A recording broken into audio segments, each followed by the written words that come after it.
I've had enough of this. Please say something too. I was already at my limit and couldn't hold it any longer. What are you saying all of a sudden? This isn't all of a sudden. I've been asking you about this for many times now. You need to say something to your brother. I confronted my husband Bob for him to ask my brother-in-law Stephen to leave our house. You want me to kick my brother out of the house with nowhere to go? How can you say that when you're my wife and his sister-in-law? That's right. You really are the worst kind of person. Not only my husband, but even my mother-in-law Lily came at me as if it was my fault. This is a story of my experience of being involved with an unbelievable family. My name is Emily. I married my current husband, Bob, when I was 28 years old. We met through an arranged marriage. When I was a student, I was so absorbed in the tennis club, which I had played since childhood, and I wasn't into any romantic relationships. I spent every day in club activities, and I was trying to also keep up with my studies that I was too busy to be in a relationship. Of course, it's not that I had no desire to get married or anything like that.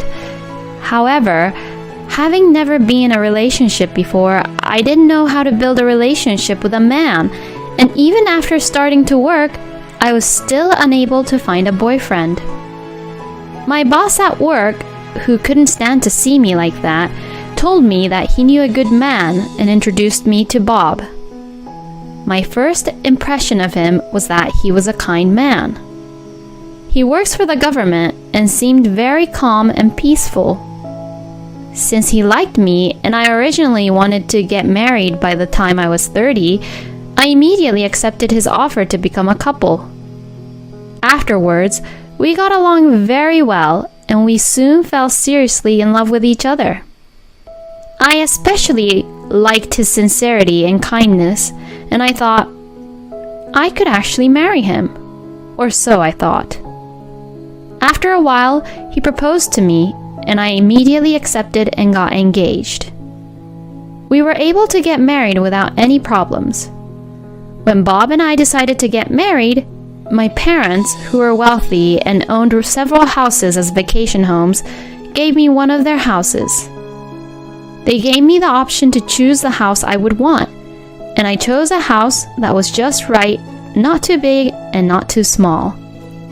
I chose a house which was just a little bigger than a normal house. The house had enough room for our child in the future and also a garden. It was convenient for transportation as it was close to the bus station, and there were no inconvenience as markets were close by, which is why I also chose it. I still remember Bob, who usually doesn't show his emotions much, say, in an apologetic tone, Wow, is it okay that we get to have such a great house? I had no doubt that our happy life was about to begin. After that, the wedding was over, and everything was going well for us. However, a few months later, my father-in-law, who had been suffering from a chronic illness, passed away. My husband had one younger brother, Stephen, but he lived and worked at a factory in another state, so we never saw him on a regular basis, and the first time I saw him myself was at our wedding. The second time I saw Stephen was at my father-in-law's funeral. After my father-in-law passed away and Lily was left alone at home, Bob began to contact my mother-in-law Lily frequently. At the same time, Lily began to frequently come over to our house. It is true that Bob was the eldest, and perhaps he felt a certain amount of responsibility as the eldest son. It wasn't hard to understand why he was worried about Lily, who was left alone, but I was busy with work at the time, and home was the only place where I could relax, so I was a little concerned that Lily was sitting there when I came home. And this had kept on continuing for a few months, and one day, my husband suggests me his idea. Hey, Emily. I'm thinking about having Mom live with us at our home. What? I was very confused at my husband's sudden idea. What are you saying all of a sudden? Even now, Lily comes over almost every day. I say that to him, and he says, It must be hard for her to come all the way here every time, though, isn't it? So, I think it would be better if we all lived together.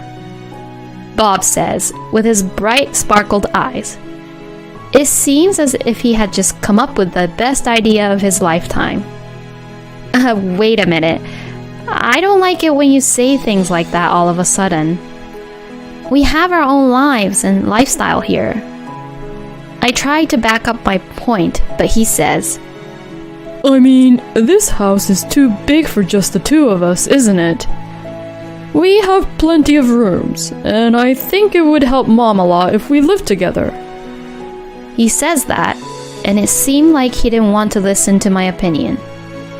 I didn't really give him a concrete answer, but Bob kept on going on, and if anything happened, he would say, I'm worried about leaving Mom alone. To me. I honestly wasn't too keen on the idea, partly because we had just started our new married life. But if Bob tells me that he's worried about Lily, I couldn't really say anything back to him. While I was avoiding to give a definite answer, Lily sold their family home, and I was half forced into a situation where I had to accept her into our house. At first, I blamed Bob for proceeding everything without me agreeing to him, but when he said, We don't have my parents' house anymore, and my mom has no place to live, so we have no choice, I kind of lost all interest in talking back to him. After that, life was very difficult for me. I wasn't harassed or got bullied by Lily, but I didn't like being told, You're his wife, right? At every little thing, and I hated it. You are married to my son, so you should serve your husband's family. She seemed to have this old-fashioned way of thinking, and when I gave priority to my work, she repeatedly told me, You are my daughter-in-law, so you should be more aware of that. But since Lily came over to our house, I myself became too lazy to stay at home and spent many days working overtime at the office. I was still living an ordinary life, dodging sarcastic remarks from Lily in my own way every day. Until that incident happened. Sometime later, my brother-in-law Stephen, who had been living and working at the factory in another state, announced that he would quit his job at the end of the year and come back to his parents' house. Bob and Lily and I were surprised at Stephen's sudden announcement, but we had more important things to think about. We had to think more about where he would come back to.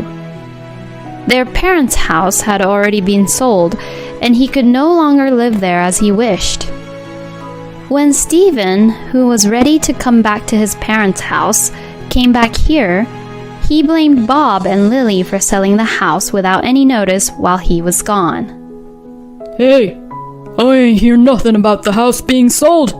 What the hell are you doing? Stephen used to be in a gang, and his looks were pretty flashy, and also had a very rough tone of voice. I had never been involved with that kind of person before, and to be honest, I was not very good at it and wanted to stay away from him as much as possible. I'm sorry, but I was worried about Mom living in that house all by herself. I thought you were going to live and work over there for a long time too. My husband tried to calm him down, but... What the hell? How dare you decide it all on your own? You better take responsibility for this. He yells at Bob. Bob is supposed to be his eldest brother, but he just freaked out once Steven starts yelling at him. In the end, he couldn't say anything back and just looked down with a pale face.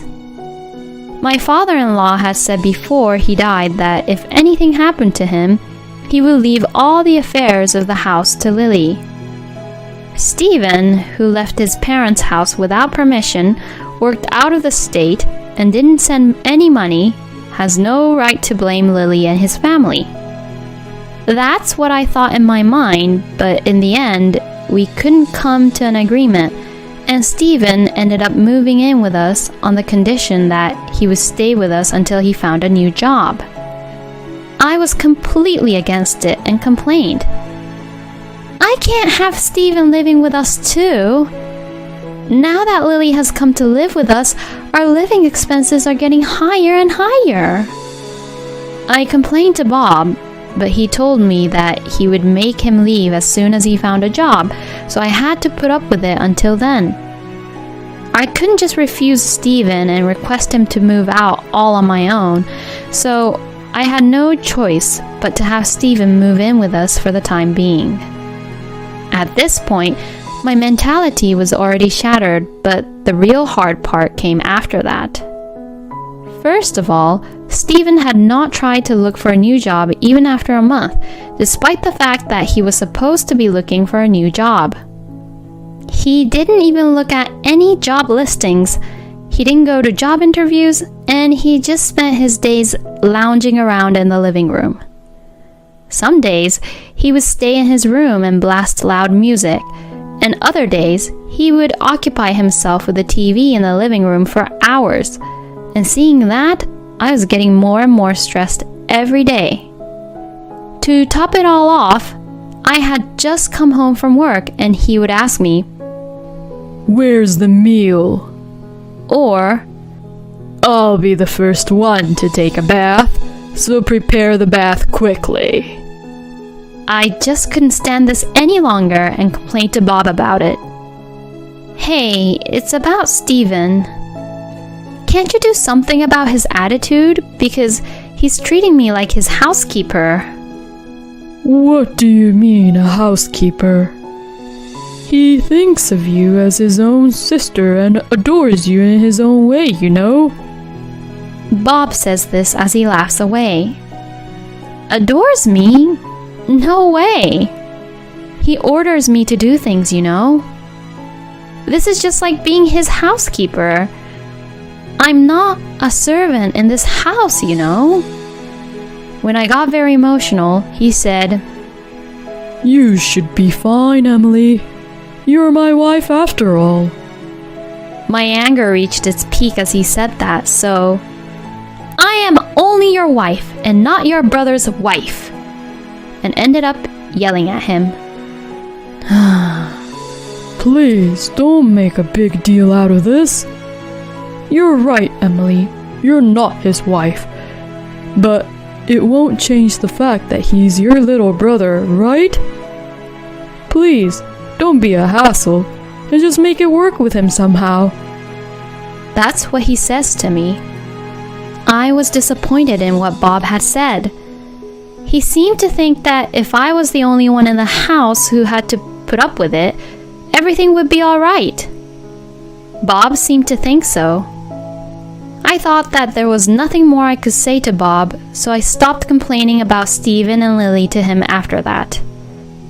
Instead, I would occasionally call my parents and complain to them. My father and mother both told me that I could always come home if I needed to, so I was able to put up with it. But then one day, Steven had caused another incident. When I returned home after work, I saw a fire truck parked in front of our house. When I wondered what was going on, several firefighters came out of the front door and I saw Bob and Lily thanking them. After seeing the fire trucks leave, I questioned Bob. "What is the meaning of this? Why were the firefighters at our house?" Bob and Lily looked at each other and awkwardly started to tell what happened. "Well, Stephen was smoking, and the cigarette butts from his cigarette caused a fire. What? I let out a loud voice in surprise and anger. When I asked about the details, they told me that the cigarette butt had caused a minor fire and that Lily quickly contacted Bob and the fire department. I couldn't understand why they didn't contact me. It was a good thing that I returned just when the firefighters were leaving, but if I had come home without seeing what was going on, were they going to keep it a secret? I asked them that, but they both remained silent. Irritated by the two of them, I hurried to Stephen's room and entered it without knocking. Huh? Hey, you better knock. I ignored Stephen, who was so angry with me, and I looked around the room. I immediately noticed the burn marks on the floor right next to where his bed mattress was. Ever since Stephen arrived, the house smelled of cigarettes, and that was very stressful for me. And to top it off, he had left burn marks on my favorite house, and I was at the end of my patience. Even though I was right in front of Lily and Stephen, I couldn't care less. I've had enough of this. Please say something too. I was already at my limit and couldn't hold it any longer. Then Bob says, What are you saying all of a sudden? To me, this isn't all of a sudden. I've been asking you about this for many times now. You need to say something to your brother. I confronted my husband, Bob, for him to ask my brother-in-law, Stephen, to leave our house. Then, Bob sighs deeply and says with a tired tone, You want me to kick my brother out of the house with nowhere to go? How can you say that when you're the wife and his sister-in-law? He began to say this. That's right. You really are the worst kind of person. Not only my husband, but even my mother-in-law Lily came at me as if it was my fault. Why am I the one being blamed? Originally, this is my precious house that my father gave to me. Lily and Stephen, who came to live here without my permission, were in no position to complain, let alone my husband. I knew I couldn't back down this time, so I told Stephen clearly, I want you to leave. How could you? Are you saying that you want to kick your brother-in-law out of our house? If you can't stand it, then you better get out of the house. With that, he left the room. Stephen was watching this whole thing with a grin on his face. I was so frustrated and went back to my room. The next day, when I came home from work, the key to the front door wouldn't fit. No matter how many times I tried, the key wouldn't fit into the keyhole, and there was no response when I pressed the doorbell. Then, a notification on my phone rang, alerting me that there was a message from Bob. I changed the locks for the house. I'll let you back in after you cool down. That was what his message said. Don't be ridiculous. If you're being like this, then I'll leave. With that in mind, I went back to my parents' house and explained the situation to my mother and father. My parents' faces grew increasingly grim after they heard what I had to say, and my father said, Leave the rest to me, and had hired a lawyer who knew my father well. Things progressed rapidly, and I sent them a demand for alimony and divorce, as well as a certified letter ordering them to leave the house. As soon as we began to discuss, Bob rejects the idea of divorce by saying, Divorce over something as trivial as this is ridiculous. But when I told him that if he didn't agree to a divorce, I would be willing to take him to court, and with that, he simply gave up. Perhaps he was overwhelmed by the word court, and Bob suddenly began to quiet down. But when the subject of moving out of the house came up, he started to go against the idea again, raising his voice. This house is our home. As a husband, I have the right to own it too. Bob looks down at me with his nose in the air as if to say, I told you so. Then, the lawyer pulled out the registration certificate and says this. You don't have any rights to this house. Indeed, this house was given to me by my father as a gift quite some time ago. So, in other words, the house is not even a joint property, but it is solely owned by me. I could see the faces of Bob, Lily, and Stephen turning pale as they learned about the truth. Perhaps they thought they would never be kicked out of the house, but their faces gradually turned grim. Emily, why don't you reconsider the divorce for a moment? He always says convenient things whenever it's not the best situation for him. What would you like to do? The lawyer asks me, and I said, Of course, I'll have a divorce as I won't change my mind. The three of them were devastated by the result, and Bob, perhaps thinking that there was nothing more he could do, agreed to the divorce and it was finalized. Bob, Lily, and Stephen moved out of the house. Bob, who works in the government, was so busy paying the alimony that he couldn't continue to live as he had before, and the family of three moved into a rundown apartment. Of course, Lily and Stephen were stressed out because they couldn't live freely, and as for Stephen, he tried to release his stress outside the house, and I heard that he assaulted a thug. Well, anyways, they have nothing to do with me anymore. I got my house back safely and restored the room where Stephen used to live in. The burn marks on the floor that I had been worrying about disappeared nicely, and my mood has brightened.